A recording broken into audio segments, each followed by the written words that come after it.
మన ప్రభువైన యేసుక్రీస్తు పరిశుద్ధ నామములో ఈ పాడ్కాస్ట్ ద్వారా వాక్యం ఉంటున్న ప్రతి వారికి నా హృదయపూర్వకమైనటువంటి వందనాలు. దేవుడు మిమ్మల్ని దీవించును గాక. ఎఫెసీయులకు రాసినటువంటి పత్రిక 3వ అధ్యాయము 18వ వచనం. మీరు దేవుని సంపూర్ణత యందు పూర్ణులగునట్లుగా ప్రేమ యందు వేరుపారి స్థిరపడే సమస్త పరిశుద్ధులతో కూడా దాని వెడల్పు, పొడుగు, లోతు, ఎత్తు ఎంతో గ్రహించుకొనుటకును జ్ఞానమునకు మించిన క్రీస్తు ప్రేమను తెలుసుకొనుటకును తగిన శక్తి గలవారు కావాలననియు ప్రార్థించుచున్నాను. ఈ చదివినటువంటి వాక్య భాగంలో మనము చివరి మాటను గమనించినట్లయితే దేవుని యొక్క ప్రేమ మన జ్ఞానానికి మించినది, మన శక్తికి మించినది అనేటువంటి విషయాన్ని మనం గమనిస్తాం. అపోస్తలుడైనటువంటి పౌలు ఎఫెసీయులకి ఉత్తరం రాస్తూ ఆయన వాడినటువంటి పదాలను ఇక్కడ మనం గమనించినట్లయితే ఎంతో జ్ఞానయుక్తమైన, ఎంతో లోతైన ఆత్మీయ విలువలు కలిగినటువంటి మాటలను అనేకములు ఈ పత్రికలో మనం చూస్తాం. ఎఫెసీయులారా, మీరు ప్రేమ అంటే ఇంకా పూర్తిగా తెలుసుకోలేకపోతున్నారు. దేవుని యొక్క ప్రేమను గుర్తించలేకపోతున్నారు. ప్రేమ అంటే దేవుని ఆశీర్వాదం మాత్రమే అని మీరు అనుకుంటున్నారు. ప్రేమ అంటే లోకంలో అన్ని రంగాలలో ఆరితేరి ఉండుట అని మాత్రమే మీరు అనుకుంటున్నారు. ప్రేమ అంటే దేవుని ద్వారా దీవెనలను పొందుకొని అనేకులకు ఆశీర్వాదకరంగా ఉండడమే అని మీరు అనుకుంటున్నారు. కానీ ఈ లోకంలో ఉన్నదంతా భౌతికపరమైనటువంటి జ్ఞానమే. అయితే దేవుని నిజమైనటువంటి ప్రేమ మనం గుర్తించాలంటే అది మన జ్ఞానానికి మించినది. మన జ్ఞానం ఈ లోకంలో ధనమును సంపాదించుటకు, మన జ్ఞానం ఈ లోకంలో జ్ఞానవంతులుగా కనిపించుటకు, మన జ్ఞానం ఈ లోకంలో ధనవంతులుగా, గొప్పవారుగా, గనులుగా, పొగడదగిన వారుగా, ఎనదగిన వారుగా ఉండే విధంగా కలిగి ఉండే జ్ఞానం. అయితే ఈ జ్ఞానంతో మనం క్రీస్తు ప్రేమను తెలుసుకోలేము. క్రీస్తు ప్రేమను తెలుసుకున్నదలిచిన ఎడల మనం దేవుని యొక్క జ్ఞానాన్ని కలిగిన వారముగా ఉండాలి. అందుకే పరిశుద్ధాత్ముడు నేడు తెలియచేసినటువంటి మాట, మనము దేవుని ప్రేమను తెలుసుకోవాలి అని అనుకున్నప్పుడు నిశ్చయంగా అది దేవుని జ్ఞానంతోనే తప్ప మన జ్ఞానముతో తెలుసుకోలేము. ఆయన ఇచ్చే శక్తిని బట్టే తప్ప మనం మన శక్తితో, మన యొక్క భౌతికపరమైనటువంటి ఆలోచనలతో, పరిజ్ఞానముతో ఆయన ప్రేమను గుర్తించలేము. ఈ లోకములో మనం చూస్తున్నట్లయితే మనుషులు ధనాన్ని సంపాదించడానికి బహు ప్రయాసపడుతూ ఉంటారు. కొత్త కొత్త వస్తువులను ఆవిష్కరించడానికి బహు ప్రయాసపడుతూ ఉంటారు. గృహాలు కట్టుకోవడానికి, విలాసవంతమైనటువంటి వస్తువులు కలిగి జీవించడానికి, సుఖభోగాలతో ముందుకు సాగడానికి, తరతరాలకు కూర్చుకొని దాచుకొని సమృద్ధి కలిగి జీవించడానికి, ఆరోగ్యాన్ని పొందుకోవడానికి తెగ ప్రయాసపడుతూ ఉంటారు. ఇది ఈ లోక సంబంధమైనటువంటి జ్ఞానము. నిజమే, ఈ లోకంలో కావలసినటువంటి వస్తువులు కలిగి జీవించుట ఉపయోగమే, దీవెనే, ఆ దిశగా కూడా వెళ్ళవలసి ఉన్నదే. కానీ ఈ జ్ఞానంతో క్రీస్తు ప్రేమను తెలుసుకొనుట అసాధ్యము. అందుకే మనం ఇంకొంచెం లోతుగా మనం చూసినట్లయితే దేవుని మందిరానికి రావడానికంటే కూడా ధనాన్ని కూడబెట్టుకోవడానికి ప్రయాసపడతారు. ప్రార్థించడానికంటే కూడా సింహాసనాన్ని కోరుకుంటారు. దాన ధర్మాలు చేయడానికంటే కూడా ఎక్కడి నుండి వచ్చుబడి వస్తుంది అని కోరుకుంటూ ఉంటారు. ఇలా మనం చూస్తున్నట్లయితే ఈ లోక సంబంధమైనటువంటి జ్ఞానం దేవుని ప్రేమను తెలుసుకోనివ్వకుండా చేస్తున్నది. ఆయనే లోక రక్షకుడు, మన కొరకు ప్రాణాన్ని అర్పించి బలియాగమై సమాధిలో పెట్టబడి మరణపు ముళ్ళును విరిచి పునరుద్ధానుడైనటువంటి దేవుడు అని ఆయన మనల్ని ప్రేమిస్తున్నాడు కాబట్టి ఆయన మన కొరకు మరణించాడు అని ఆయన ప్రేమను తెలియచేస్తూ ఉంటే ఈ భౌతిక సంబంధమైనటువంటి జ్ఞానం కలిగిన వారికి ఆ మాట చెవిన పడటం లేదు.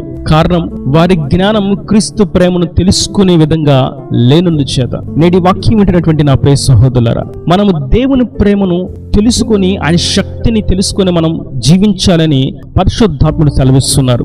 మన జ్ఞానముతో కాదు కానీ ఆయన ఆత్మ జ్ఞానముతో మనం ఆయన ప్రేమను గుర్తించగలగాలి.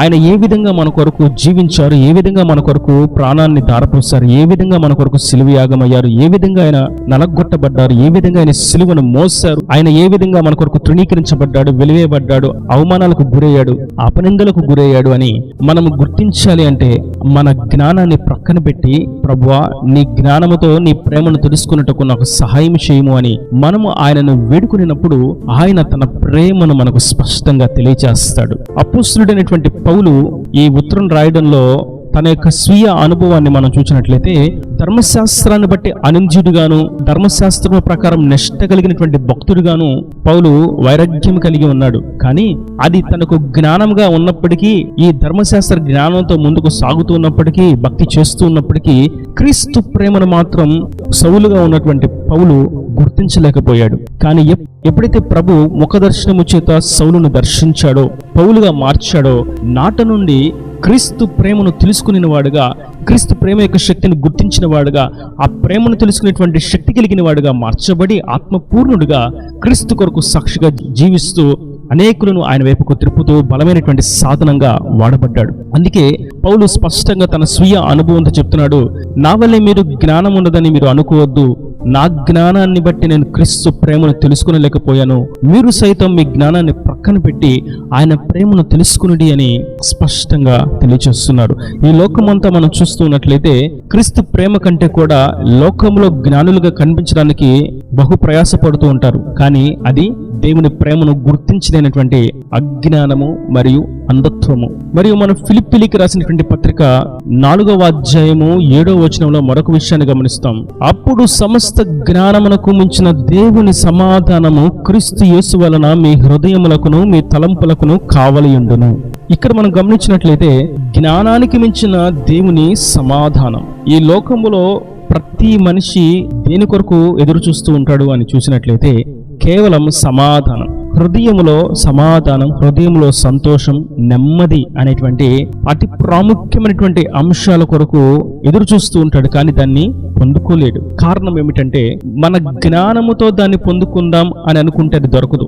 మంచి ఇల్లు కట్టుకుంటే సమాధానం ఉండిద్ది అనుకుంటే అది దొరకదు. మంచి ఉద్యోగం వస్తే సమాధానం ఉండిద్ది అనుకుంటే అది దొరకదు. మంచిగా వ్యాపారం లాభాలు చూస్తే సమాధానంగా ఉండిద్ది అని అనుకుంటే అది దొరకదు. ఈ రోగం కుదుటపడి ఆరోగ్యం వస్తే సమాధానంగా ఉంటుంది అని అనుకుంటే అది కూడా వల్లపడదు. కాబట్టి మనకు నిజమైనటువంటి సమాధానం ఎప్పుడు వస్తుందంటే మన జ్ఞానాన్ని ప్రక్కన పెట్టినప్పుడు ఆయన యొక్క సమాధానాన్ని మనం పొందుకోగలుగుతాం. ఎందుకంటే సమాధాన అధిపతి ఆయనే, షాలోము రాజు ఆయనే, సమాధాన కర్త ఆయనే. మన జ్ఞానముతో దానిని పొందుకోలేము. ఇంకా మనం కొందరిని చూస్తూ ఉన్నట్లయితే వారు దేవుని కొరకు ఏదో చేస్తే ఈ సమాధానం వచ్చింది అని అనుకుంటారు. కానీ అది భౌతిక పరమైనటువంటి జ్ఞానం.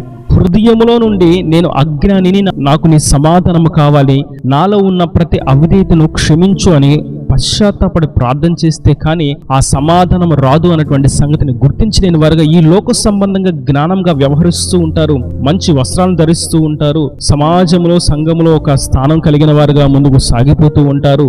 ఇది ఆచార సంబంధమైనటువంటి భక్తి వలన వచ్చినటువంటి జ్ఞానము. కానీ ప్రభు యొద్ద మనం గుర్తించవలసింది ఈ జ్ఞానానికి మించినటువంటి సమాధానాన్ని మనం పొందుకోవాలని. ఆ సమాధానం మనకు కావాలి అంటే ఈ జ్ఞానాన్ని ప్రక్కన పెట్టాలి అని. కనుక నేను ఈ వాక్యం వింటున్నటువంటి నా ప్రియ సహోదరులారా, మనం దేవుని ప్రేమను చూడాలి అన్నా, దేవుని ప్రేమను గుర్తించాలి, తెలుసుకోవాలి అని అన్నా, నిజంగా దేవుని యొక్క సమాధానాన్ని మన జీవితంలో అనుభవించాలి అని అన్నా మన జ్ఞానాన్ని ప్రక్కన పెట్టాలి.